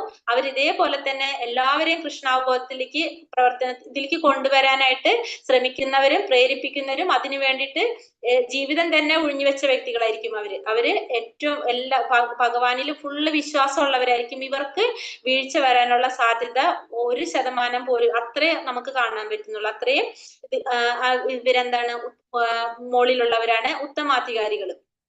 അപ്പൊ അവർക്ക് ഒരിക്കലും അങ്ങനത്തെ ബുദ്ധിമുട്ടുകൾ, പ്രശ്നങ്ങൾ ഉണ്ടാവുന്നില്ല ഉത്തമാധികാരികളാവുമ്പോ. പിന്നെ അവർക്ക് ഇതേപോലെ തന്നെ ക്ഷമയും കാര്യങ്ങളൊക്കെ ഉണ്ടാവും. നമ്മള് പറഞ്ഞില്ലേ, സന്യാസിമാരെന്ന് പറയുമ്പോൾ ആ ലെവലിൽ ചിന്തിച്ചാൽ തന്നെ നമുക്കറിയാലോ. അപ്പൊ അതാണ് ഉത്തമാധികാരികളിൽ വരുന്നത് ഇരുന്നിട്ട്. അപ്പൊ 24 മണിക്കൂറും അവരെന്തിനെ കുറിച്ചായിരിക്കും ചിന്തിച്ചിട്ടുണ്ടാവും, അവര് ഭഗവാന്റെ നാമം എങ്ങനെ പ്രചരിപ്പിക്കണം, ഭഗവാന്റെ കാര്യങ്ങൾ എങ്ങനെ ചെയ്യണം എന്നൊക്കെ ചിന്തിച്ച് ഭഗവാന് വേണ്ടിയിട്ട് തന്നെ ഫുള്ള് ജീവിതം ഒഴിഞ്ഞു വെച്ചവരാണെങ്കിൽ അവരെന്താണ്, ഉത്തമാധികാരിയിൽ പെടാം. അപ്പൊ 3 തരത്തിൽ നമ്മൾ പറയാം. പക്ഷെ നമുക്ക് അറിയില്ല, നമ്മൾ വിചാരിക്കുന്ന എന്താണ്, ഇപ്പൊ ദീക്ഷ എടുത്ത് കഴിഞ്ഞു കഴിഞ്ഞാൽ എല്ലാവരും ഈ ഒരു രീതിയിൽ പെരുമാറണം എന്നാണ് നമ്മൾ എല്ലാവരും ചിന്തിക്കുന്നുണ്ടാവുക. പക്ഷെ അതിനൊരു കാറ്റഗറി ഉണ്ട്, നമ്മൾ ഈ പറഞ്ഞ കനിഷ്ഠ, മധ്യമ, ഉത്തമാധികാരികൾ. അപ്പൊ ഓരോരുത്തർക്കും ഓരോ സമയം ആവശ്യമാണ്. അല്ലാണ്ട് പെട്ടെന്ന് നമ്മൾ വിചാരിക്കുന്ന പോലെ ആരും എന്തിലേക്ക് എത്തുന്നില്ല, മാറ്റം വരുന്നില്ല. പക്ഷെ എല്ലാവരും പതുക്കെ സ്റ്റെപ്പ് ബൈ സ്റ്റെപ്പ് ആയിട്ടാണ് മുകളിലേക്ക് പോകുന്നത്, അല്ലെ? നമ്മൾ ഒറ്റയടിക്ക് നമ്മൾ എത്തില്ല. പക്ഷെ നമ്മളൊരു തെറ്റിദ്ധാരണ എങ്ങനെയാണ്, ഇവരിങ്ങനെ ആയിരിക്കണം എന്ന് നമ്മൾ തെറ്റിദ്ധരിക്കുക ചെയ്യേണ്ടത്. അപ്പൊ അതുകൊണ്ടാണ് ഇങ്ങനത്തെ ഓരോ ധാരണകൾ നമ്മളുടെ ഉള്ളിൽ വരുന്നത്. നാമവും നാമിയും ഒന്ന് തന്നെ. കൃഷ്ണന്റെ വിശുദ്ധ നാമങ്ങൾ ജപിക്കുന്നത് വളരെ ഉദാത്തമാണ്. 10 അപരാധങ്ങൾ ഒഴിവാക്കിക്കൊണ്ട് ഹരേ കൃഷ്ണ മഹാമന്ത്രം അപരാധമില്ലാതെ ജപിക്കുകയാണെങ്കിൽ വിശുദ്ധ നാമം നാമിയും തമ്മിൽ വ്യത്യാസമില്ലെന്ന് മനസ്സിലാക്കുന്നതിലേക്ക് അവനെ ക്രമേണ ഉയർത്താൻ കഴിയും. നാമവും നാമിയും ഒന്ന് തന്നെ. അപ്പൊ ഭഗവാന്റെ നാമവും ഭഗവാനും തമ്മിൽ യാതൊരു വ്യത്യാസവും ഇല്ല എന്ന് നമുക്കറിയാലോ. ഇത് അപരാധമില്ലാതെ നാമം ജപിക്കുന്നവരായിരിക്കും ആര്, ഈ പറഞ്ഞ ഉത്തമാധികാരികളൊക്കെ അങ്ങനെ ചെയ്യുന്നവരായിരിക്കും. ഇപ്പൊ കനിഷ്ഠ ഭക്തന്മാർ എങ്ങനെയായിരിക്കണം എന്നില്ല, ഫുള്ള് നാമം ജപിക്കുന്നുണ്ട്, ഫുള്ള് അപരാധമില്ലാതെ ഒന്നും ആവണം എന്നില്ല അവർക്ക്. പക്ഷെ അവർക്ക് ഭയങ്കര ആഗ്രഹം ഉണ്ടാവും, അവർക്ക് ഇതിലേക്ക് എത്തണമെന്നും ഉയരണമെന്നും ചിന്തിച്ചുകൊണ്ടാണ് അവരെന്തിന് വന്നിട്ടുള്ളത്, അവർ ദീക്ഷ സ്വീകരിച്ച് ഗുരുവിനെ സ്വീകരിച്ചിട്ടുള്ളത് അല്ലെ. കാരണം അവർ അതിലേക്ക് എത്തും, പക്ഷെ അവർക്ക് എന്തുണ്ട്, സമയം പിടിക്കും കുറച്ചും കൂടി. കാരണം നമ്മൾ ദീക്ഷ സ്വീകരിക്കാന്ന് പറഞ്ഞിട്ടുണ്ടെങ്കിൽ നമ്മളെ തുടക്കേ ആവുന്നുള്ളൂ. നമ്മളെ ആധ്യാത്മിക ജീവിതത്തിന്റെ തുടക്കമാണ് ദീക്ഷ, അല്ലാതെ നമ്മൾ അവസാനമല്ല. അവിടെ നിന്നാണ് നമ്മൾ തുടങ്ങുന്നത്. ഇപ്പൊ ഗുരുവിനെ സ്വീകരിച്ച് ഗുരു തരുന്ന നിർദ്ദേശത്തിനനുസരിച്ച് പിന്നെ നമ്മൾ ഓരോ കാര്യങ്ങൾ ചെയ്യാണ് ചെയ്യുന്നത്. കൃഷ്ണാവബോധത്തിൽ മുന്നേറാൻ യോഗ്യൻ ആരാണ്? ഭഗവാന്റെ വിശുദ്ധ നാമം അപരാധമില്ലാതെ ജപിക്കാതെ ഒരാൾക്ക് കൃഷ്ണാവബോധത്തിൽ പുരോഗതി ഉണ്ടാകാൻ കഴിയില്ലെന്ന് ഒരാൾ വ്യക്തമായി അറിയണം. അപ്പൊ ഭഗവാന്റെ നാമം ഫസ്റ്റ് നമ്മൾ പറയുന്നത് എന്തിനാണ്? ഭഗവാന്റെ നാമത്തിനാണ് അല്ലെ. നാമം വിശുദ്ധമായിട്ട് അപരാധമില്ലാതെ ഭഗവാന്റെ നാമം ജപിക്കാനായിട്ട് അപരാധമില്ലാതെ നാമം ജപിക്കാത്ത ഒരാൾക്ക് എന്തിനു പുരോഗതിക്കാൻ സാധിക്കില്ല? കൃഷ്ണാവബോധത്തിലെ പുരോഗതി ഉണ്ടാകാനായിട്ട് സാധിക്കില്ല. അപ്പൊ നമ്മൾ ഏറ്റവും ഇമ്പോർട്ടന്റ് കൊടുക്കേണ്ടതെന്നാണ് ഭഗവാന്റെ നാമത്തിനാണ്. നാമം നമ്മൾ തെറ്റില്ലാതെ, നമ്മൾ അപരാധമില്ലാതെ നാമം ജപിക്കാനായിട്ടാണ് നമ്മൾ ഏറ്റവും കൂടുതൽ നമ്മൾ ശ്രമിക്കേണ്ടത്. കനിഷ്ഠ ഘട്ടത്തിൽ നിന്ന് ഉത്തമ ഘട്ടത്തിലേക്ക് എങ്ങനെ വളരും? പ്രാരംഭഘട്ടത്തിൽ നിന്നാണ് എല്ലാവരും തന്റെ ഭക്തി ജീവിതം ആരംഭിക്കുന്നത്. എന്നാൽ ഒരാൾ നിശ്ചിത എണ്ണം ഹരിനാമ റൗണ്ടുകൾ ജപിക്കുന്നത് ശരിയായി പൂർത്തിയാക്കിയാൽ അവൻ പടിപടിയായി ഏറ്റവും ഉയർന്ന തലമായ ഉത്തമാധികാരിയായി ഉയർത്തപ്പെടും. മഹാനായ പ്രഭാഷകരാണെന്ന് കരുതപ്പെടുന്ന നമ്മുടെ സമകാലികരിൽ ചിലർ ക്രമേണ ജീവിതത്തിന്റെ ഭൗതിക സങ്കല്പത്തിലേക്ക് വീണു പോയിട്ടുണ്ട്. കാരണം അവർ കൃഷ്ണന്റെ വിശുദ്ധ നാമം ജപിക്കുന്നതിൽ പരാജയപ്പെട്ടു. അപ്പോ നമുക്ക് കനിഷ്ഠരിൽ നിന്ന് നമുക്ക് ഉത്തമ ഘട്ടത്തിലേക്ക് എങ്ങനെ ഉയരുന്നു പറയുന്നത്. അപ്പൊ ഫസ്റ്റ് നമ്മളെടുത്ത് പറയുന്നത് ഹരിനാമ ജപത്തിന് തന്നെയാണ്. ഹരിനാമ ജപം അപരാധമില്ലാതെ ജപിക്കാൻ സാധിച്ചു കഴിഞ്ഞാല് നമുക്ക് എന്ത് പറ്റുന്ന പറഞ്ഞത്? ഉയരാനായിട്ട് പടിപടിയായിട്ട് നമുക്ക് ഉയരാനായിട്ട് സാധിക്കും. ആ നാമജപത്തിൽ നമുക്ക് എന്ത് വീഴ്ച വന്നു കഴിഞ്ഞിട്ടുണ്ടെങ്കിൽ, വീണ് പോയി കഴിഞ്ഞിട്ടുണ്ടെങ്കിൽ നമുക്ക് എന്ത് വരും എന്ന് പറഞ്ഞാൽ നമ്മൾക്ക് ഈ ഇതിലും എന്ത് സംഭവിക്കാം? നമുക്ക് വീഴ്ച സംഭവിക്കാം, നമ്മൾക്ക് വീഴ്ച സംഭവിച്ചു കൊണ്ടിരിക്കാം. പിന്നെ ഒരു കാര്യം കൂടി ഉണ്ട്. ഈ കനിഷ്ഠ ഭക്തരിൽ എല്ലാവരെയും നമുക്ക് കനിഷ്ഠരെന്ന് പറയാനും സാധിക്കില്ല. കാരണം ചിലവര് 16 മാല ജപിച്ച് നമ്മളിപ്പോ ദീക്ഷ സ്വീകരിച്ചവരായിരിക്കും. പക്ഷെ 24 മണിക്കൂറും ഭഗവാന്റെ കാര്യങ്ങൾ ചെയ്യാൻ വേണ്ടിയിട്ട് തന്നെ അവരെ ജീവിതം ഒഴിഞ്ഞു വെച്ചവരായിരിക്കും. ഏതൊരു സമയത്തും എങ്ങനെ ഭഗവാന്റെ നാമം മറ്റുള്ളവരിലേക്ക് എത്തിക്കാം, ഭഗവാന്റെ പുസ്തകങ്ങൾ എന്താ പറയാ പ്രചരണം നടത്താം, അതേപോലെ തന്നെ എങ്ങനെയൊക്കെ നമ്മൾ ഗുരുവിന് കൊടുത്ത വാക്ക് പാലിക്കാന്ന് ചിന്തിച്ചു കൊണ്ടിരിക്കുന്ന വ്യക്തികളാണെങ്കിൽ അവരെ നമ്മൾ എന്തിലും പെടുത്താൻ പറ്റില്ല? ഈ പറഞ്ഞ കനിഷ്ഠ ഭക്തരിൽ നമുക്ക് പെടുത്താൻ പറ്റില്ല. കാരണം അവർ ഏത് ലെവലായിരിക്കും? ഉത്തമാധികാരികളുടെ ലെവലായിരിക്കാം, മധ്യമാധികാരികളുടെ ലെവലായിരിക്കാം. അപ്പൊ നമുക്ക് ഒരാളെ പ്രെഡിക്റ്റ് ചെയ്യാനായിട്ട് നമുക്ക് സാധിക്കുന്നില്ല. അവരെങ്ങനെയുള്ളവരാണെന്ന് നമുക്ക് ഒരിക്കലും പ്രെഡിക്റ്റ് ചെയ്യാനായിട്ട് നമുക്ക് സാധിക്കുന്നില്ല. അത് നമ്മൾ എപ്പോഴും ചിന്തിക്കേണ്ട ഒരു കാര്യമാണ്. പിന്നെ അതേപോലെ തന്നെ നമ്മള് ഈ പറഞ്ഞ പോലെ തന്നെ ആരിൽ നിന്ന് ദീക്ഷ ആത്മീയ ജീവിതത്തിന്റെ ആരംഭം ഒരു ആചാരമല്ല, തുടർച്ചയായ ക്രമേണയുള്ള പ്രക്രിയ. ദീക്ഷനെ കുറിച്ച് പറയാണ്, ആത്മീയ ജീവിതത്തിന്റെ ആരംഭമാണത്. നമ്മളിപ്പോ തന്നെ പറഞ്ഞാണ് ദീക്ഷ എന്ന് പറഞ്ഞാല് ആത്മീയ ജീവിതത്തിന്റെ ആരംഭമാകുന്നുള്ള, അല്ലാണ്ട് അവസാനമല്ലല്ലോ. ദീക്ഷ എന്ന് പറയുന്നത് തുടക്കാണ്, ഒരു ആചാരമല്ല, തുടർച്ചയായിട്ടുള്ളൊരു പ്രക്രിയയാണത്. ദീക്ഷ എടുക്കാനുള്ള യോഗ്യതകളാണ് ഇപ്പൊ നമ്മൾ പറഞ്ഞത്. 16 മാല ചൊല്ല, 4 യമനിയമങ്ങൾ പാലിക്കണം. നമ്മൾ ഇതെല്ലാം ഫോളോ ചെയ്യണ്ടെങ്കിൽ മാത്രമേ നമുക്ക് എന്ത് ചെയ്യാൻ പറ്റുള്ളൂ? ദീക്ഷ സ്വീകരിക്കാനുള്ള യോഗ്യത ആകുന്നുള്ളൂ. ദീക്ഷ സ്വീകരിക്കണമെങ്കിൽ നമ്മൾ ഗുരുവിനൊരു വാക്ക് കൊടുക്കാണ്. നമ്മൾ മരിക്കുന്നത് വരെ നമ്മൾ 16 മാലയും നമുക്ക് ബോധമുള്ളിടത്തോളം നമ്മൾ എന്ത് ചെയ്യാന്ന് 16 മാലയും 4 യമനിയമങ്ങളും പാലിക്കാന്നുള്ളൊരു കണ്ടീഷന്റെ പുറത്താണ് നമുക്ക് ഗുരു എന്ത് തരുന്നത്? ഹരിനാമ ദീക്ഷ തരുന്നത്, മാല നമുക്ക് തരുന്നത്. പായയിൽ ധ്യാന ആസനത്തിൽ താല്പര്യമില്ലായ്മ, ആസ്വാദനം. നമുക്ക് മറ്റുള്ള കാര്യങ്ങളിൽ നമുക്ക് എന്തുണ്ടാവാൻ പാടില്ല? താല്പര്യം ഉണ്ടാവാൻ പാടില്ല. അതീന്ദ്രിയ വിഷയങ്ങളിൽ താല്പര്യം ഉണ്ടാവണം. ഭൗതിക വിഷയങ്ങളിലുള്ള താല്പര്യം കുറേ വേണം. അതേപോലെ തന്നെ നമുക്ക് എന്ത് വേണം? അതീന്ദ്രിയ വിഷയങ്ങളിലുള്ള താല്പര്യം, ഭഗവാന്റെ കാര്യങ്ങളിൽ, ഭഗവാനെ കുറിച്ചുള്ള കാര്യങ്ങളിൽ, ഭഗവാനെ കുറിച്ച് കേൾക്കാനും അറിയാനും അങ്ങനത്തെ കാര്യങ്ങൾ പ്രചരിപ്പിക്കുന്നതിന് നമുക്ക് എന്തുണ്ടാവണം? താല്പര്യം ഉണ്ടാവണം. അതായത് അതീന്ദ്രിയ വിഷയങ്ങളിൽ നമുക്ക് താല്പര്യം ഉണ്ടാവണം. ഒപ്പം നമുക്ക് ഭൗതിക വിഷയങ്ങളിലുള്ള ആസക്തി നമുക്ക് എന്ത് ചെയ്യാൻ വേണം? അതില് കുറയും വേണം. അതിന് വിരക്തി ഉണ്ടാവണം, ഇതില് ആസക്തി ഉണ്ടാവണം. പിന്നെ തപസ്സും ബ്രഹ്മചര്യവും മനസ്സിനെ നിയന്ത്രിക്കാൻ തയ്യാറാകണം. അതുപോലെ തന്നെ നമ്മൾ എന്ത് ചെയ്യണം? നമ്മളെ മനസ്സിനെ കൺട്രോൾ ചെയ്യാനായിട്ട് നമുക്ക് സാധിക്കണം. നമുക്കറിയാം, മനസ്സിനെ കൺട്രോൾ ചെയ്ത് കഴിഞ്ഞാൽ നമുക്ക് ഓട്ടോമാറ്റിക്കലി നമ്മൾ ഇന്ദ്രിയങ്ങളെ കൺട്രോൾ ചെയ്യാനായിട്ട് നമുക്ക് സാധിക്കും. ഇന്ദ്രിയങ്ങളെ കൺട്രോൾ ചെയ്ത് കഴിഞ്ഞിട്ടുണ്ടെങ്കിൽ നമുക്ക് എന്ത് ചെയ്യാൻ പറ്റും? ഭഗവാന്റെ സേവനങ്ങള് നമുക്കല്ലാതെ ഭഗവാന് വേണ്ടി അർപ്പിച്ചുകൊണ്ട് നമുക്ക് ചെയ്യാനായിട്ട് സാധിക്കും. നമ്മള് അല്ലെങ്കിൽ എന്താ ചെയ്യുന്നത്? ഇന്ദ്രിയങ്ങളെ കൺട്രോൾ ചെയ്യാൻ സാധിച്ചില്ലെങ്കിൽ നമ്മൾ ചെയ്യുന്ന ഓരോ പ്രവർത്തികളും നമ്മളെ സന്തോഷിപ്പിക്കാൻ വേണ്ടിയിട്ടാണ് ചെയ്യുന്നത്. നമ്മളുടെ ഇഷ്ടത്തിന് വേണ്ടിയിട്ടാണ് എല്ലാ കാര്യങ്ങളും ചെയ്യുന്നത്. പക്ഷെ നമുക്ക് കൺട്രോൾ ചെയ്യാൻ സാധിച്ചു കഴിഞ്ഞാലോ, ഇന്ദ്രിയങ്ങളെ കൺട്രോൾ ചെയ്യാൻ സാധിച്ചു കഴിഞ്ഞാൽ ഓട്ടോമാറ്റിക്കലി നമുക്ക് നമ്മളുടേതായ താല്പര്യങ്ങളും നമ്മളുടേതായ ഇഷ്ടങ്ങളും ഇല്ലാതാകും. അപ്പൊ നമ്മൾ അതെല്ലാം ആർക്ക് വേണ്ടി ചെയ്യാൻ ശ്രമിക്കും? ഭഗവാന് വേണ്ടിയിട്ട് എല്ലാതും ചെയ്യാൻ ശ്രമിക്കും. അങ്ങനെ നമുക്ക് നമ്മളെ മനസ്സിനെ നിയന്ത്രിക്കാനായിട്ട് സാധിച്ചു കഴിഞ്ഞാൽ പൂർണ്ണമായും ഗുരു മുഖേന കൃഷ്ണന് സമർപ്പിക്കണം. അപ്പൊ നമ്മൾ ഭഗവത്ഗീതയിൽ പറയുന്നുണ്ട്, 4-34 ശ്ലോകം പറയുന്നുണ്ട്, തദ്വിത്തി പ്രണിപാതേന പരിപ്രശ്നേന സേവയ ഉപദേശന്തി ജ്ഞാനം ജ്ഞാനിന തത്വദർശനം. അപ്പൊ ഒരു ഗുരുവിനെ സ്വീകരിച്ച് ഗുരുവിന്റെ കൂടെ നമുക്ക് എന്തിലേക്ക് എത്താൻ സാധിക്കും? ഭഗവാനിലേക്ക് എത്താനായിട്ട് നമുക്ക് സാധിക്കും. കാരണം നമുക്കൊരു ഗുരുവിൽ കൂടെ മാത്രമേ നമുക്ക് ഭഗവാനിലേക്ക് എത്താനായിട്ട് സാധിക്കുള്ളൂ. നമുക്ക് ഡയറക്റ്റ് ഭഗവാനിലേക്ക് കണക്ട് ചെയ്യാനുള്ള ഒരു മാർഗ്ഗം ഇല്ല, നമുക്ക് അതിനുള്ളൊരു യോഗ്യത ഇല്ല. അതിന് നമുക്ക് ആരാവശ്യമാണ്? ഒരു ഗുരു ആവശ്യമാണ്. അപ്പൊ അതിന് നമ്മൾ ചെയ്യേണ്ട ഒരു കാര്യം, നമുക്ക് ഗുരു പറയുന്ന പോലെ 16 മാലയും 4 യമനിയമങ്ങളും പാലിച്ച് നമ്മളെ അതീന്ദ്രിയ വിഷയങ്ങളിൽ താല്പര്യം വളർത്തിക്കൊണ്ട് ഭൗതിക വിഷയങ്ങളിൽ വിരക്തി ഉണ്ടാക്കി നമ്മൾ എന്ത് ചെയ്യാന്ന് മാത്രമാണ്? നമ്മൾ തയ്യാറെടുക്കാന്ന് മാത്രമാണ് നമ്മൾ ചെയ്യേണ്ടത്. എങ്കിൽ മാത്രമേ നമുക്ക് ദീക്ഷയ്ക്കുള്ള യോഗ്യത ആവുന്നുള്ളൂ. ദീക്ഷയുടെ യോഗ്യതയാണ് പറയുന്നത്. നമുക്ക് പെട്ടെന്ന് ചെയ്യുന്ന കാര്യങ്ങളല്ല. അപ്പൊ നമ്മൾ ഇത് എടുത്തു കഴിഞ്ഞു കഴിഞ്ഞാല് നമ്മളൊരു തുടക്കം മാത്രമാണ് അതാ പറയുന്നത്. കാരണം നമ്മൾ ദീക്ഷ സ്വീകരിച്ചതിന് ശേഷം മാത്രമാണ് നമ്മൾ ഇത്രയും സീരിയസ് ആയിട്ട് നമ്മൾ ചെയ്യേണ്ടത്. ദീക്ഷ സ്വീകരിച്ചവർക്കറിയാം, 16 മാല നമ്മൾ ഇന്നലെയും ചെയ്യുന്നുണ്ട്, ഇന്നും ചെയ്യുന്നുണ്ട്. പക്ഷെ ദീക്ഷ സ്വീകരിച്ച് കിട്ടിയ ആ മാലയിൽ, അതായത് ഗുരു ചൊല്ലിത്തരുന്ന ആ മാലയിൽ നമ്മൾ ചൊല്ലുമ്പോൾ നമുക്കൊരു പ്രത്യേക ഒരു സന്തോഷമോ നമുക്കൊരു ഇതുണ്ടാവും. കാരണം എന്താണ്?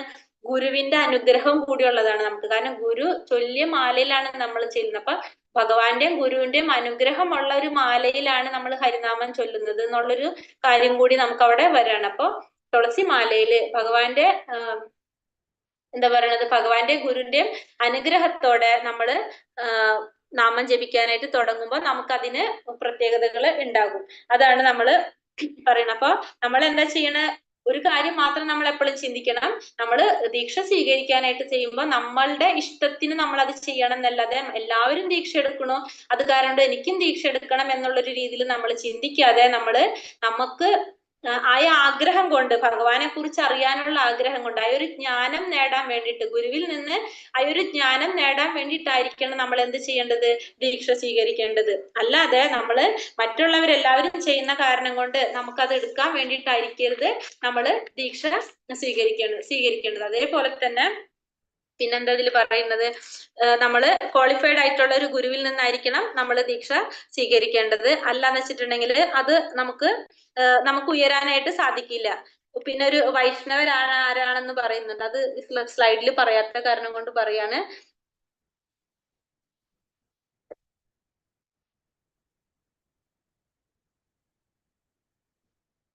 ശ്രീ ചൈതന്യ ചരിതാമൃതത്തില് പറയുന്നുണ്ട്, യാഹാര കോമള ശ്രദ്ധാസെ കനിഷ്ഠ ജന ക്രമേ ക്രമേ തേൻഹോ ഭക്ത ഇവ ഉത്തമ. യാതൊരുവൻ ശ്രദ്ധ മൃദുവും കോമളവുമാണോ അവൻ കനിഷ്ഠനാണ്.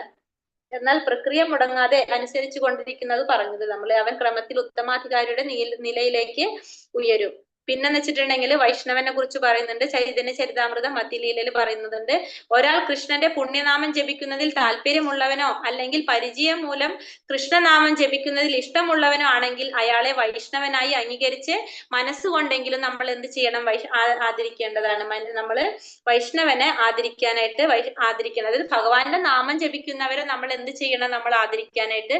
ഒരു പ്രാവശ്യം ഭഗവാന്റെ നാമം ചൊല്ലിയാലും അതെന്താണ്? അത് വലിയൊരു കാര്യമാണെന്നാണ് പറയുന്നത്. കാരണം അവരെ നമ്മൾ ബഹുമാനിക്കാനായിട്ട്, ആദരിക്കാനായിട്ട് നമ്മൾ ശ്രമിക്കണം.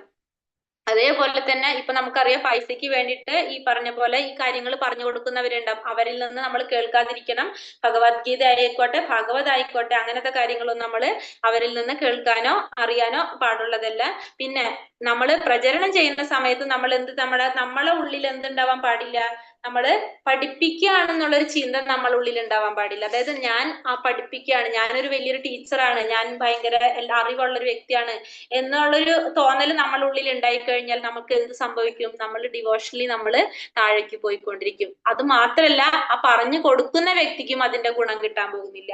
അപ്പൊ നമ്മൾ അങ്ങനത്തെ കാര്യങ്ങൾ നമ്മൾ ശ്രദ്ധിക്കേണ്ടതാണ്. നമ്മള് ഇപ്പൊ ദീക്ഷയൊക്കെ സ്വീകരിച്ച് നമ്മൾ ഇങ്ങനത്തെ കാര്യങ്ങൾ, ക്ലാസ്സുകളും കാര്യങ്ങളൊക്കെ നമ്മൾ നടത്തിക്കൊണ്ടിരുന്നു കഴിഞ്ഞാൽ നമുക്ക് ഒരിക്കലും എന്തുണ്ടാവാൻ പാടില്ല, ഞാൻ വലിയൊരു ടീച്ചറായി എനിക്ക് നന്നായിട്ട് ക്ലാസ് എടുക്കാൻ പറ്റുന്നുണ്ട്, എല്ലാവരും എന്നെ ഇങ്ങനെ എന്താ പറയണ നന്നായിട്ട് പറയില്ലേ, നമ്മൾ പറയില്ലേ എന്താ പറയാ, മായയിൽ പെട്ടുപോയിട്ട് നമ്മളിങ്ങനെ പുകഴ്ത്തിക്കൊണ്ടിരിക്കുന്ന അങ്ങനത്തെ ഒരു ഇത് നമ്മളിൽ വന്നു കഴിഞ്ഞു കഴിഞ്ഞിട്ടുണ്ടെങ്കിൽ എന്താ സംഭവിക്കുന്നത്? നമുക്ക് പ്രോഗ്രസ് ഉണ്ടാവുന്നില്ല. പിന്നെ നമ്മള് അത് പ്രോഗ്രസ് ഉണ്ടാവുന്നില്ല, ഒപ്പം തന്നെ ആർക്കും ഉണ്ടാകുന്നില്ല അത്, നമ്മള് പറഞ്ഞു കൊടുക്കുന്ന വ്യക്തിക്കും അതിന്റെ ആ ഒരു അവബോധം അതേ രീതിയിൽ കിട്ടുന്നില്ല. അപ്പൊ അതിന്റെ ആ ഒരു വിശ്വാസം പോകാണ് അവിടെ. കാരണം ഭഗവാന് നമ്മ കൊടുക്കുന്ന വാക്ക് എന്താണ്? നമ്മള് കൃഷ്ണാവബോധം പ്രചരിപ്പിക്കാന്നാണ് നമ്മൾ ഗുരുവിന് കൊടുക്കുന്ന വാക്ക്. അതല്ലാതെ നമ്മളുടെ കഴിവുകൾ നമ്മൾ കാണിക്കുകയല്ല ചെയ്യുന്നത് അവിടെ, അല്ലെ? അപ്പൊ നമ്മൾ എന്താ ചെയ്യേണ്ടത്? നമ്മളുടെ ഒരു വിശ്വാസമാണ് അവിടെ നഷ്ടപ്പെടുന്നത്. ഇപ്പൊ നമ്മളെ വിശ്വാസം എന്ന് പറയുന്ന എക്സാമ്പിൾ പറയുകയാണെങ്കിൽ, ഇപ്പൊ ഭാര്യയും ഭർത്താവും തമ്മിലൊരു വിശ്വാസം ഉണ്ടാവും. കാരണം അപ്പൊ ആ വിശ്വാസം ഇല്ലാന്ന് വെച്ചാൽ എന്താ സംഭവിക്കുന്നത്? അവിടെ ഒരു ഗ്യാപ്പ് വരും അവിടെ, അല്ലെ? ഭാര്യയും ഭർത്താവും തമ്മിലൊരു കാര്യങ്ങള് അവര് തമ്മില് ഓരോ കാര്യങ്ങൾ ചെയ്യുമ്പോൾ അറിയാം ഇത് ഇങ്ങനെയാണ് ചെയ്യാന്ന്. രണ്ടുപേർക്കും അങ്ങോട്ടും ഇങ്ങോട്ടും ഒരു പരസ്പര ധാരണയിലായിരിക്കും ഓരോ കാര്യങ്ങൾ ചെയ്തു പോണ, ഒരു വിശ്വാസത്തിലായിരിക്കും. അതെല്ലാം വെച്ച് എന്താ സംഭവിക്കുന്നത്? അവിടെ കമ്മ്യൂണിക്കേഷൻ ഉണ്ടാവില്ല, ഗ്യാപ്പ് സംഭവിക്കും അവിടെ, അല്ലെ? അത് തന്നെയാണ് പറയുന്നത്. അപ്പൊ നമ്മള് ഗുരുവിന് കൊടുക്കുന്ന ഒരു വാക്ക് എന്താണ്? നമ്മള് ഭഗവത്ഗീത പറഞ്ഞ കൃഷ്ണാബോധം പ്രചരിപ്പിക്കുക, എത്രയും പേരിലേക്ക് നമ്മൾ ഇത് എത്തിക്കുക എന്ന് പറഞ്ഞാൽ, അല്ലാതെ നമ്മൾക്ക് പേരെടുക്കാനോ നമ്മൾ ആളാവാനോ അല്ല നമ്മൾ ഇതൊന്നും ചെയ്യുന്നത്. അറിയാതെ നമുക്ക് അങ്ങനെ മാറ്റം വന്നു കഴിഞ്ഞാൽ ഓട്ടോമാറ്റിക്കലി എന്താ സംഭവിക്കുന്നത്? നമുക്ക് തന്നെ ആ പ്രോഗ്രസ് ഉണ്ടാവില്ല എന്ന് പറഞ്ഞ, ഒപ്പം നമ്മൾ മറ്റുള്ളവർക്ക് പറഞ്ഞു കൊടുക്കുന്നതിലും എന്തുണ്ടാവില്ല, അവർക്കും അതിനായൊരു അവബോധമായ രീതിയിൽ കിട്ടണമെന്നില്ല. അപ്പൊ നമ്മൾ 3 തരത്തില് നമ്മൾ പറഞ്ഞു: ഉത്തമാധികാരികള്, മധ്യമാധികാരികള്, കനിഷ്ഠാധികാരികള്. അതില് ഉത്തമാധികാരികൾക്ക് കനിഷ്ഠാധികാരികൾക്ക് ശാസ്ത്രത്തെ കുറിച്ചുള്ള ജ്ഞാനം കുറവായിരിക്കും, പക്ഷെ അവർ നാമം ജപിക്കുന്നവരായിരിക്കും, അതുപോലെ തന്നെ ഭഗവാന്റെ ആരാധനയൊക്കെ ചെയ്യുന്നവരായിരിക്കും അവര്. കനിഷ്ഠാധികാരികൾ അങ്ങനെയായിരിക്കും. പിന്നെ ശാസ്ത്രത്തെ കുറിച്ചൊന്നുള്ള അറിവ് അവർക്ക് ഉണ്ടാവില്ല. പിന്നെ നോൺ ഡിവോട്ടീസ് ഒക്കെ ആയിട്ട് കൂട്ടുകൂടി കഴിഞ്ഞാൽ അവർക്ക് പെട്ടെന്ന് തന്നെ അവർക്ക് എന്ത് പറ്റും? അവർക്ക് വീഴ്ച വരാനുള്ള സാധ്യതയൊക്കെ ഉണ്ടാവും. മധ്യമാധികാരികളാണെങ്കിലോ ശാസ്ത്രത്തിനെ കുറിച്ചുള്ള ജ്ഞാനം ഉണ്ടാവും, അവർക്ക് കുറെ കാര്യങ്ങൾ ഇങ്ങനെ മാനേജ് ചെയ്യാനായിട്ടൊക്കെ അവർക്ക് അറിയാൻ പറ്റും. ഇപ്പൊ നെഗറ്റീവ് ആയിട്ടുള്ള കാര്യങ്ങൾ വന്നാലും അവർ കുറെ പറഞ്ഞു ഭഗവാനെ കുറിച്ചിട്ട് പറഞ്ഞു കഴിഞ്ഞാൽ അവരത് പറഞ്ഞു അവർ സമർത്ഥിച്ചത് അവർ എന്ത് ചെയ്യും? അത് മോൾഡ് ചെയ്ത് പോസിറ്റീവിലേക്ക് ആക്കാനായിട്ട് അവർ ശ്രമിക്കും. കാരണം അവർക്ക് അത്രയും ഭഗവാനിൽ അവർക്ക് വിശ്വാസം ഉണ്ടാവും. ഉത്തമാധികാരികളാണെങ്കിൽ എന്താണത്? ഫുള്ള് ശാസ്ത്രത്തിനെ കുറിച്ച് അറിഞ്ഞവരായിരിക്കും, കൃഷ്ണതത്വം മനസ്സിലാക്കിയവരായിരിക്കും അവര്. അപ്പൊ അത് കാരണം കൊണ്ട് അവർ ഫുള്ള് ഭഗവാന്റെ ആ ഒരു ഓർമ്മയില് സ്മരണയില് തന്നെ ഇരിക്കുന്ന വ്യക്തികളായിരിക്കും. അപ്പൊ അവര് എന്താണ് സംഭവിക്കുക? അവര് താഴത്തുള്ള എങ്ങനത്തെ ആളുകളെയും അവരെങ്ങനെ ചെയ്യും? ഭഗവാനിലേക്ക് കൊണ്ടുവരാനായിട്ട് അവര് ചെയ്യും. അവര് ദുഃഖികളായിരിക്കും. അവരെല്ലാവരും ഭഗവാനിലേക്ക് എത്തിക്കാനുള്ള ഒരു ശ്രമം നന്നായിട്ട് ചെയ്യുന്നവരായിരിക്കും. അപ്പൊ ഇതാണ് നമ്മൾ പറയുന്നത്. അപ്പൊ നമ്മൾ എപ്പോഴും ഈ പറഞ്ഞ പോലെ ചെയ്യാനായിട്ട് നമ്മളെ മനസ്സിലുണ്ടാവണം ഇങ്ങനെ ആയിരിക്കും. അല്ലാണ്ട് ഇപ്പൊ ദീക്ഷ എടുത്തു കഴിഞ്ഞാൽ നമ്മൾ ഇങ്ങനെ ചെയ്യണം, അവരിങ്ങനെ പ്രവർത്തിക്കണം എന്നുള്ളത് നമ്മളുടെ മനസ്സിലെ ഒരു തെറ്റായൊരു ധാരണയാണ്. അപ്പൊ നമ്മൾ പക്ഷെ എന്താ ചെയ്യേണ്ടതെന്ന് വെച്ചിട്ടുണ്ടെങ്കിൽ, നമ്മളുടെ ഒപ്പമുള്ളവരെ കണ്ടു കഴിഞ്ഞാൽ, ഇപ്പൊ സന്യാസിമാരെയൊക്കെ കണ്ടു കഴിഞ്ഞാൽ നമ്മൾ ഉടനടി നമ്മൾ അവരെ വീണ് നമസ്കരിച്ചിരിക്കണം. അവരൊരു നോട്ടം മതി നമുക്ക് എന്ത് കിട്ടാനായിട്ട്? ഭഗവാന്റെ പ്രേമ കിട്ടാനായിട്ട്. അത്രയും എന്താണ് ഉത്തമത്തിലുള്ള വ്യക്തികളാണ് അവര്. നമ്മളെ തുല്യത്തിലുള്ള ആളുകളെ താഴെയുള്ളവരെ കണ്ടു കഴിഞ്ഞാൽ നമ്മൾ എന്താ ചെയ്യേണ്ടത്? അവർക്ക് നമ്മൾ അറിയാത്ത കാര്യങ്ങൾ നല്ല രീതിയിൽ നമ്മൾ പെരുമാറി അവർക്ക് പറഞ്ഞു കൊടുക്കാനായിട്ട് ശ്രമിക്കണം. നമ്മളെ ഒപ്പത്തിലുള്ളവരായിട്ട് നമ്മൾ എന്ത് ചെയ്യണം? നമ്മൾ ഓരോ കാര്യങ്ങൾ തമ്മിൽ ഡിസ്കസ് ചെയ്ത് നമ്മൾ പഠിക്കാൻ ശ്രമിച്ചുകൊണ്ടിരിക്കണം. നമ്മളെ മേലിലുള്ളത് ഉത്തമാധികാരികളായിട്ട് നമ്മൾ അധികം എന്ത് ചെയ്യാൻ പാടില്ല, അവരായിട്ട് അധികം നമ്മൾ അടുക്കാന്ന് വെച്ചാൽ ഡിസ്റ്റൻസ് കീപ്പ് ചെയ്ത് പോകണം അവരായിട്ട് എപ്പോഴും. കാരണം വെച്ചിട്ടുണ്ടെങ്കിൽ എന്താണ്, നമ്മൾ അറിയാത്ത ഓരോ അപരാധങ്ങൾ നമ്മളിൽ നിന്ന് ഒഴിവാക്കാൻ വേണ്ടിയിട്ട്. കാരണം നമുക്ക് അറിയില്ല, നമ്മൾ പറയുന്ന വാക്കുകളോ പറയുന്ന പ്രവൃത്തികളോ എന്തെങ്കിലും അവർക്കൊരു നമ്മൾ അപരാധങ്ങളായിട്ട് മാറാതിരിക്കാനായിട്ട് നമ്മൾ എപ്പോഴും ഒരു ഡിസ്റ്റൻസ് അവരായിട്ട് നമ്മൾ കീപ്പ് ചെയ്ത് പോകണം. പക്ഷെ എല്ലാവരെയും നമ്മൾ എന്ത് ചെയ്യണം? ഗുരുപരമ്പരയായിട്ട് കണക്ട് ചെയ്യാനായിട്ട് നമ്മൾ വേണ്ട കാര്യങ്ങൾ നമ്മൾ ചെയ്യാൻ ശ്രമിക്കണം. എല്ലാവരെയും കൃഷ്ണാബോധത്തിലേക്ക് കൊണ്ടുവരാനായിട്ട് നമ്മൾ ശ്രമിക്കണം. ഹരേ കൃഷ്ണ ഹരേ കൃഷ്ണ കൃഷ്ണ കൃഷ്ണ ഹരേ ഹരേ, ഹരേ രാമ രാമ രാമ ഹരേ ഹരേ. ഹരേ കൃഷ്ണ. പാവന നാമം ജപിക്കുന്ന ഭക്തനോട് ഒരാൾ എങ്ങനെ പെരുമാറണം? കനിഷ്ഠാധികാരിയോട് ഇപ്പൊ നമ്മൾ പറഞ്ഞപ്പോ മനസ്സിലായിട്ടുണ്ടാന്ന് വിചാരിക്കുന്നു. കനിഷ്ഠാധികാരിയോട് നമ്മൾ എങ്ങനെ പെരുമാറണം, ഒരു മധ്യമാധികാരിയുടെ 4 സ്വഭാവ സവിശേഷതകളെല്ലാം, ഒരു ഉത്തമാധികാരിയുടെ 3 ലക്ഷണങ്ങൾ എന്തെല്ലാം പറയാൻ പറ്റുമത്? ഹരേ കൃഷ്ണ.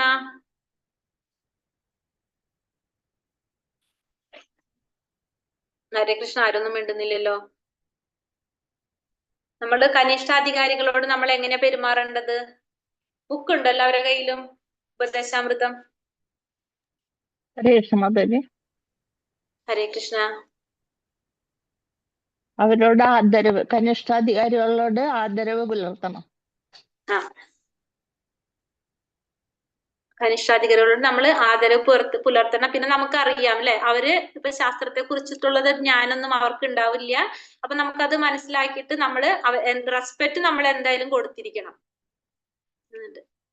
പിന്നെ നാമം ജപിക്കുന്നവര് തന്നെയാണ് അവരെല്ലാവരും. അപ്പൊ അതുണ്ട്. പിന്നെ മധ്യമാധികാരിയുടെ 4 സ്വഭാവ സവിശേഷതകള്. മധ്യമാധികാരികൾ എങ്ങനെയായിരിക്കും? അവർക്ക് ശാസ്ത്രത്തെ കുറിച്ചിട്ടുള്ള അറിവുണ്ടാവരും, നാമം ജപിക്കുന്നവരായിരിക്കും. അവര് മറ്റുള്ളവരെ എന്തിലേക്ക് കൊണ്ടുവരാൻ ശ്രമിക്കുന്നവർ തന്നെയായിരിക്കും, കൃഷ്ണാബോധത്തിലേക്ക് കൊണ്ടുവരാനായിട്ട് ശ്രമിക്കുന്നവരായിരിക്കും അല്ലെ? എന്തെങ്കിലും ഉണ്ടോ പറയുന്നതില്? ഹരേ കൃഷ്ണ. ആർക്കെങ്കിലും എന്തെങ്കിലും പറയാനുണ്ടോ?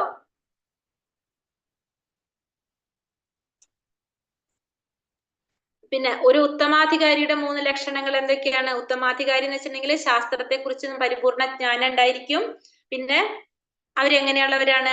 അവര് ഏറ്റവും താഴ്ത്തു കിടക്കുന്നവരെ പോലും എന്ത് ചെയ്യാനായിട്ട് അവർ ശ്രമിക്കുന്നവരാണ്? അവര് കൃഷ്ണാവബോധത്തിലേക്ക് കൊണ്ടുവരാനായിട്ട് ശ്രമിക്കുന്നവരാണ്. ഫുള്ള് കൃഷ്ണതത്വം മനസ്സിലാക്കിയവരായിരിക്കും. അവര് ഫുള്ള് ഭഗവാന്റെ സ്മരണയില് കഴിയുന്നവരായിരിക്കും അല്ലെ? അവര് എപ്പോഴും ഭഗവാന്റെ സ്മരണയിൽ ജീവിക്കുന്നവരായിരിക്കും. അവരെങ്ങനത്തെ അവരാരായിരിക്കും? സന്യാസികളൊക്കെ ഈ ഉത്തമാധികാരിയില് വരുന്നത്. സന്യാസികളെല്ലാവരും വരുന്നതാണ്. ഹരേ കൃഷ്ണ. എന്തെങ്കിലും